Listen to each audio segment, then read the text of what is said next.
हाँ, अब देखो अपन काव्य खंड का फर्स्ट चैप्टर स्टार्ट कर दिया आज से, और उसका नाम है कबीर। बहुत बढ़िया बढ़िया क्वेश्चन, 1 से बड़े क्वेश्चन सेलेक्ट किए हैं इसमें। फर्स्ट क्वेश्चन है, दो ही कहीं तिनकी को दो जग। इसमें कबीर ने कहा है, क्या कहा? 1 मार्क्स में 4 ऑप्शन आपके सामने है। आत्मा परमात्मा में द्वैतता है, आत्मा परमात्मा में द्वैतता नहीं है, संसार दोनों से ही बना है, या संसार में ढोंग खूब चलता है। 4 ऑप्शन में से जो आपको ठीक लगे उसका आंसर पर टिक करना है। सेकेंड क्वेश्चन, पीपर पाथर पूजन लागे, तीर्थ पर्व भुलाना।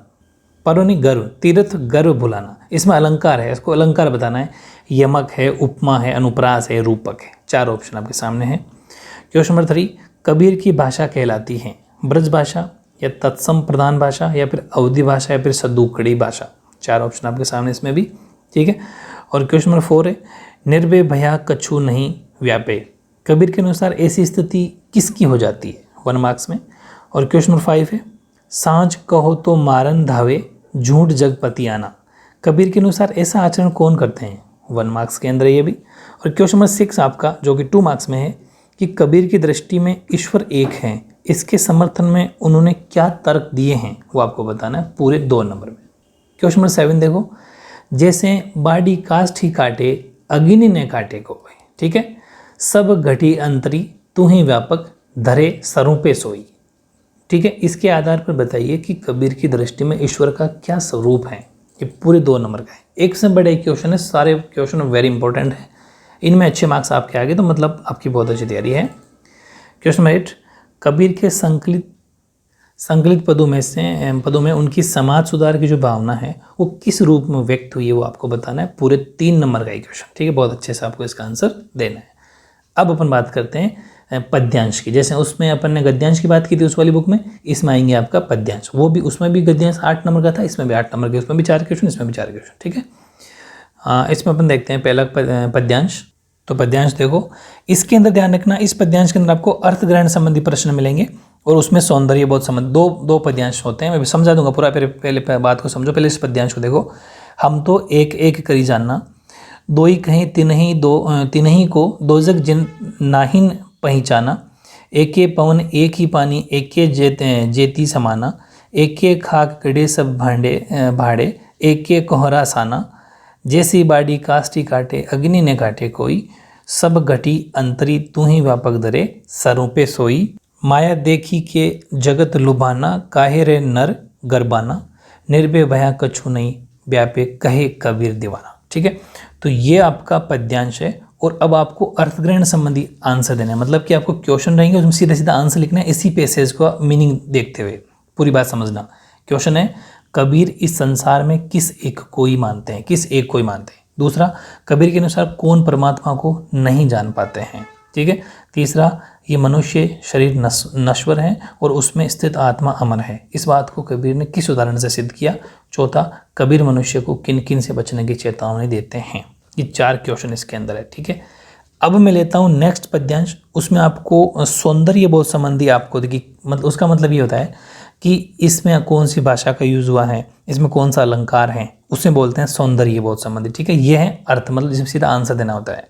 अब ये देखो पद्यांश, ठीक है, इसमें आपको सौंदर्य बोध संबंधी प्रश्न मिलेंगे। पहले इसको पढ़ो कि संतु देखत जग बोराना, सांझ कहो तो मारन धावे, झूठ जगपति आना, नेमी देखा धर्मी देखा, प्रात करे स्नाना, आत्म मारी पखा नहीं पूजे, उनमें कछु नहीं ज्ञाना, बहुत तक देखा पीर ओलियाँ, पढ़े किताब कुराना, कई मुरीद तदबीर बतावे, उनमें उहे जो ज्ञाना, आसन मारी डिम्ब धरी बैठे, मन में बहुत गुमाना, पीपर पाथर पूजन लागे, तीर्थ गर्व बुलाना, टोपी पहरे माला पहरे, छाप तिलक अनुमाना, साकी शब्द ही गावत भूले, आत्म खबरी न जाना, हिंदू कहे मोई राम प्यारा, तुर्क कहे रहीमाना, आपस में दोहूँ लरी लरी मुँहे, मरम ने काहूँ जाना, घर घर मंत्र देत फिरत है, महिमा के अभिमाना, गुरु के सहित शिष्य सब बूढ़े, अंत काल पछिताना, कहे कबीर सुनो संतु, ई सब भरम भुलाना, केतिक कहो कहाँ नहीं माने, सहजे सहज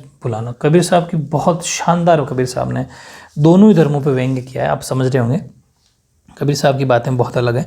तो ये जो हैं सौंदर्य बोध संबंधी प्रश्न आपको बहुत कुछ सिखाएंगे कबीर साहब, बहुत अच्छी बात है, ये बहुत अच्छी बात है इनमें।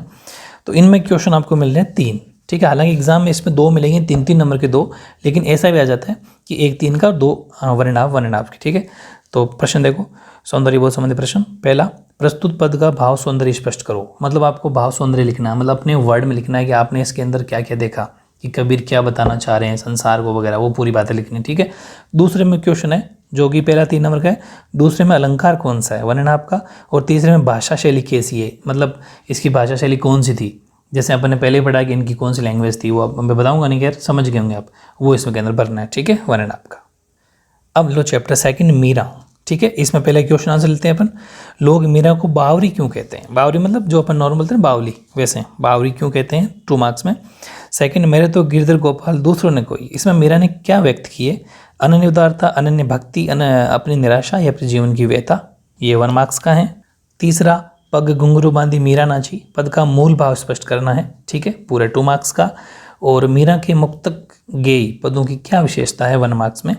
और सहज मिले अविनाशी, इसमें सहज का क्या मीनिंग है, सहज का आशय क्या है, वो आपको ऑप्शन 4 हैं। सरल बस साधना, सहज उपाय, या स्वाभाविक शक्ति, या फिर साधारण स्वभाव, ये भी 1 मार्क्स का। अब देखो इसका पद्यांश। पद्यांश है, मेरे तो गिरधर गोपाल दूसरों ने कोई, जाके सिर मोर मुकुट मेरो पति सोई, छाड़ी दई कुल की कानी, कहा करी है कोई, संतन ढींग बैठी बैठी लोक लाज सोई, अंशुमन जल सींची सींची प्रेम बेली बोई, अब तय बेली फैली गई आनंद फल होई, दूध की मतनियाँ बड़े प्रेम से विलोई, ददी मथी धृत काढ़ी लियो, डारी दही छोई, भगत देखी राजी हुई, जगत देखी रोई, दासी मीरा लाल गिरधर तारो अब मोही। अब देखो इसके अर्थ ग्रहण संबंधी प्रश्न है पहले तो, और अगला अपन लेंगे वो फिर सौंदर्य का होगा कि दूसरों ने कोई कहकर मीरा क्या अभिव्यक्त करना चाहती है, 2 मार्क्स में बताना है आपको आंसर। सेकंड, मीरा ने अपने प्रेम की बलि को कैसे बोया है, उसका प्रतिफल उसे किस रूप में प्राप्त होने लगा है, 2 मार्क्स में। मीरा के अनुसार संसार का सार क्या है, 2 मार्क्स में। मीरा किन्हें देखकर रोती है और क्यों, 2 मार्क्स में। और ध्यान रखो इसी पद्यांश को वापस पढ़ लो, इसी पद्यांश से आपको ये बताना है, वैसे तो पढ़ ही लिया होगा, कि इस पद का भाव सौंदर्य स्पष्ट करना है इसी का। ठीक है, 3 नंबर के अंदर आपको भाव सौंदर्य स्पष्ट करना है, और इस पद में कौन सा अलंकार यूज हुआ है, कौन सा रस यूज हुआ है, कौन सा कोई गुण अगर हो तो वो बताना है। 3-3 नंबर के 2 क्वेश्चन इसी में से हैं। ठीक है, इसी पर अगर आपको पढ़ के देना है तो बहुत ही प्यारा सा टेस्ट है, 100 बड़े क्वेश्चन है, बहुत अच्छे से आपको करना है, और कमेंट करके मुझे मार्क्स ज़रूर बताना है कितने कम आए वो सब। ठीक है, ओके।